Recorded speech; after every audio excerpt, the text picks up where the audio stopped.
Hello staff.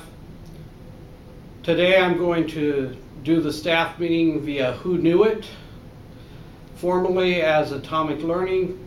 That's the district's professional development and learning tool that they have, and you can access that through the district webpage. The staff meeting today is going to be mostly informational, so I just wanted to go over a few things. I wanted to give you some updates. The first pressing item that I wanted to update you on was safety and security tips. We know in the last week we've had a lot of threats made to schools here in the Oklahoma City area. We've also had the shooting in Florida, and our hearts go out to those affected by that. As educators, we hate to see anything like that occurring, and I want to make sure that we are doing everything we can to protect the students here at Emerson High School. Some tips that the district has asked that we pass along to teachers. First one is that during instruction you are to keep your doors locked. So I know that that's a pain at times.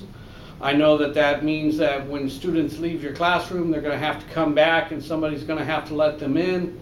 But we must do that for safety, and so all classroom doors must be closed and all classroom doors must be locked.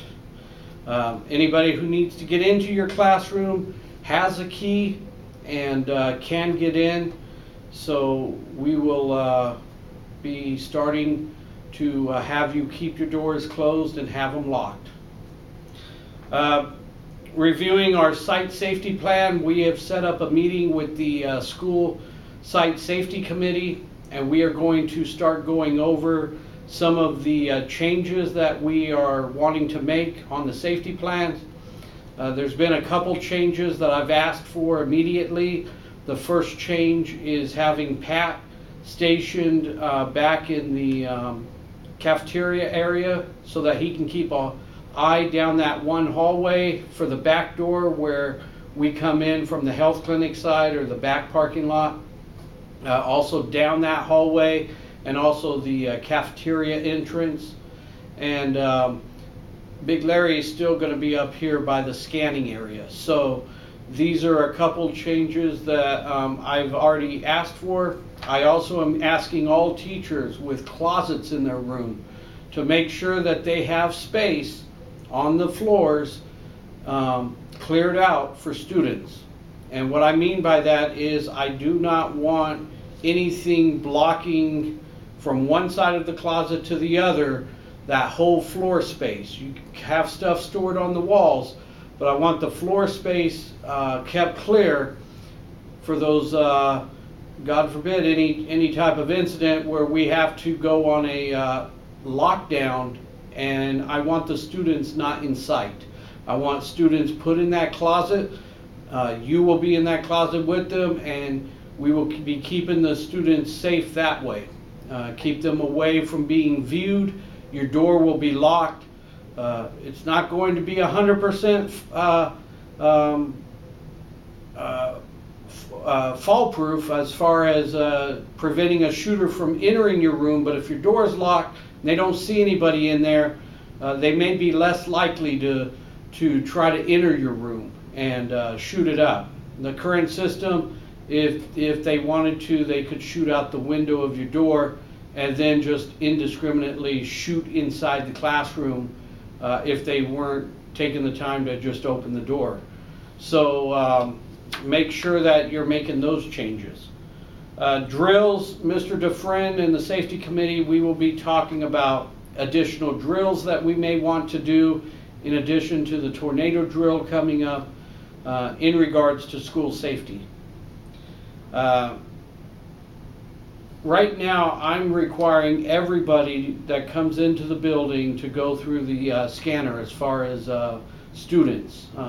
Some students have said that they haven't ever had to go through the scanner. I doubt that, but you know, we get to knowing our students, and we know, oh, this student might be okay or that student might be okay. I've had to have discussions with a few students today there is going to be no exception. Every student will go through the scanner, and I'm working on a system where I think every visitor will start going through the scanner, at least as far as scanning them we don't really have to search every person's personal items, but we should be taking a careful look at what's coming in through our front doors. So that's very important and must be taken care of.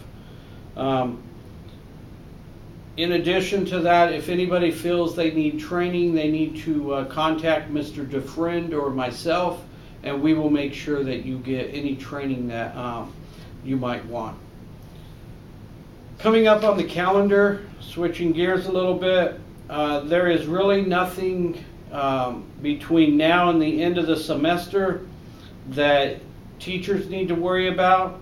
I will say that there is a spring intersession this year. We have 23 students signed up. We have 2 teachers who are going to work our spring intersession. So we have March 12th, 13th, and 14th are the days of intersession, and there will be a curriculum mostly of Khan Academy and PSAT practice through the College Board. That will be an Achieve 3000. Those will be the areas where we will be focusing intercession, and I'm appreciative of the teachers that volunteered to work that intercession. We were asked to have at least 10% of our kids come in. That would have been 45 kids. Mr. DeFriend worked on sending out notices and having students volunteer, and we've been able to recruit 23 kids. So that's a little bit close to 5% of our student population. There is a award for excellence in mathematics and science that if you are interested in nominating any of our teachers for that award, it's actually a award for K through 6 teachers. So I don't think any of our teachers would qualify. But if you know a K through 6 teacher and you want to nominate them for that award, go ahead and see me or Mr. DeFriend, and we can get you that information. Also, Oklahoma Academic Scholars. The Oklahoma Academic Scholars Program recognizes academic achievement. Students grades 9, 10, 11 of the first semester of grade 12 with a minimum GPA of 3.7 on a 4.0 unweighted scale, or in the top 10% of the class, are eligible, and they have to have had a 27 composite score on the ACT. If you have any students you'd like to nominate, again, see Mr. DeFriend or myself for that. SAT testing is coming up soon. The testing date windows are April 10th through April 23rd, and makeup test dates are April 24th. So we're working on getting all the accommodations and everything set up in the computer system now. If you have any questions, contact Mr. DeFriend, myself, or Ms. Taylor. Now to get to some housekeeping items I'd like to address. Intent to return letters. If you have not turned those in to Ms. Ashley yet, please do so before the due date or sooner. Those are needed in order to determine staffing for next year, decide if I need to recruit other teachers at the upcoming job fair that's going to be held on March 1st. So if you are able to get those letters in sooner, I would appreciate it, but at least by the due date, I would really appreciate it. Update on the Alternative Ed Task Force. Mr. Stubbs has put together a task force, and part of that task force I sit on, and the information for that task force I would like to keep you guys updated on. So to start with, at the first meeting we set up subcommittees. There are about 5 subcommittees. One subcommittee is dealing with wraparound services and community partners. There's another subcommittee that's focused on instruction and curriculum and also learning plans. The next subcommittee is dealing with the selection process for alternative ed and the referral process. There's a certification committee that deals with CTE or job embedded certifications. And then there's a committee that's going to deal with policy and review. That was at the first meeting. One of the things that I've been asked to do is a SWOT analysis with the staff. A SWOT analysis is an SWOT analysis. It looks at the current offerings of a school and the needs of the school. And I need feedback from us as a staff as to what we want to see here at Emerson. So you will be getting more information on that tomorrow, and or I'm sorry, this is for tomorrow, Tuesday, and then we will be looking for your input by the end of the week to be complete.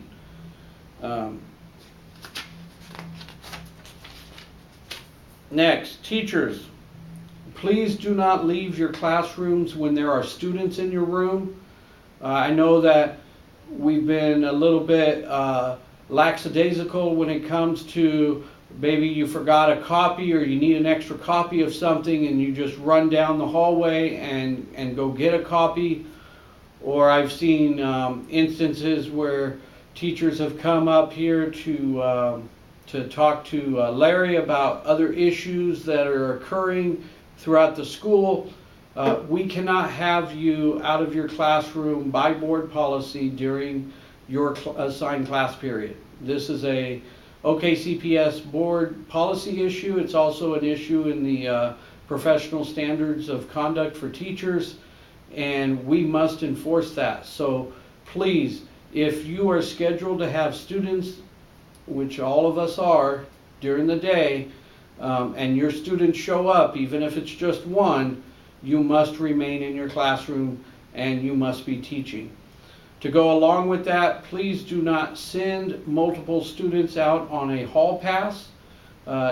If your students are finishing your work early, do not give them a pass to go to the library or give them a pass to go to another classroom. You should have enrichment activities or remediation activities that those students could be working on for the whole time that they're in your class. They must remain in your class. We have too many students who are out in the hallways, and we have too many students who say that their teachers are allowing them out, and we know that's not the case. So I'm just making a statement right now that you must have enough work for all your students the whole period. And just because they finished what you had planned for that day, you should plan for extra, and in case they get finished early. Supplies. Miss Ashley came to me and asked for each teacher to get $200 worth of supplies, and we've authorized that. So please get your supply list into Miss Ashley by the due date. She needs time to place it into the system, and we need to get the PR request approved before a certain date. So it is vital that you follow the requested by date. Absences. Please make sure that you see Miss Ashley to make sure that any sub that you're requesting to come into this building is approved and okay to come into this building. Also, if you're going to be absent and you do not get the absence put into ASOPs in time for us to get a sub, then be sure to text me about your absence. Let me know who you are, because not all of you are on my contact in my phone. And so when I get a text message and it says, I'm sick today, I won't be in, I'm going to send it back to you and say, who are you?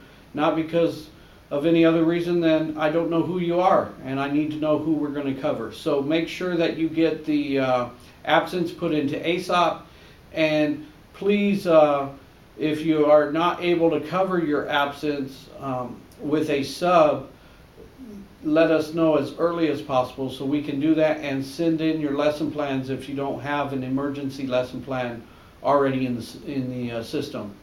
I will say that one request I have received is that all teachers take attendance at the beginning of their class.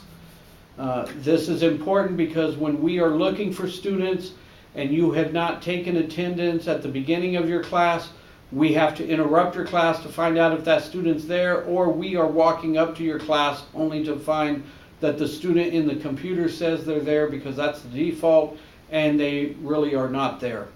It also helps when we get calls from probation, or we get calls from other agencies and we're telling them, yes, this student's on campus today, because nobody's marked them absent, and then it turns out that they're not on campus today. That really looks poor on our part. We understand attendance is an issue. We understand we have many students who are gaming the system. This is something that I've already talked to. Unfortunately, there's not much we can do about it on our end. We can turn the names over to Ms. Alvarez in student truancy, but we are not able to drop students if they know how to game the system and come to that one class every 10 days, or come to school for a whole day out of 10 days. There's just not much we can do. The district is aware of it. I'm aware of it. The referrals aren't going to help for students who aren't in class because we're not able to go get them. All that's going to do is give us referrals that are going to take our time from other things, because we're stopping what we're doing to go look for a student who we can't find because they're not in class. So we understand the issues. Mr. DeFriend is working on attendance, and it is an issue that I'm going to be bringing up at the task force and also the advisory board at the state level. Talking about surveys, Mr. DeFriend is sending out a survey for classes for next year. So if you have a particular class that you would like to teach, or you have a grade level that you want to stay in, or you want to explore a different subject, please fill out that survey so we can get an idea of what you want to do. I will say that I have to plan for middle school. It's an equity issue as far as they offer middle school at the south location. If the district wanted to change and offer north side a middle school, I have to make arrangements for that. So if you're interested in teaching middle school, please don't feel like if you list it, that's what you're going to do. I plan on making the same request as I did at the beginning of this year, each year if I have to. I don't think middle school is a good fit, but I do have to have a contingency plan for middle school.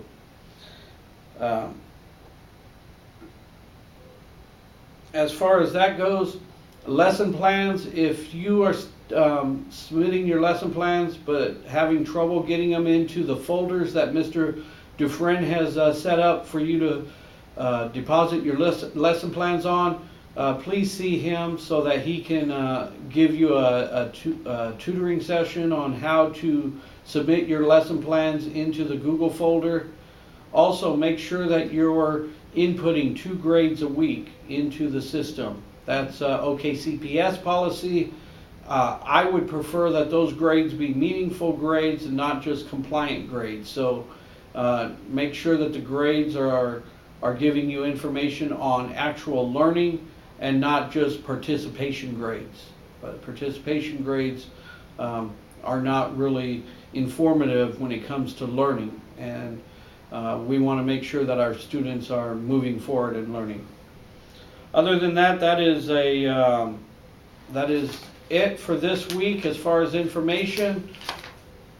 I think everybody's doing a great job. I look forward to working with our faculty advisory committee and our leadership team in the coming weeks to get some of the information out on our site visit.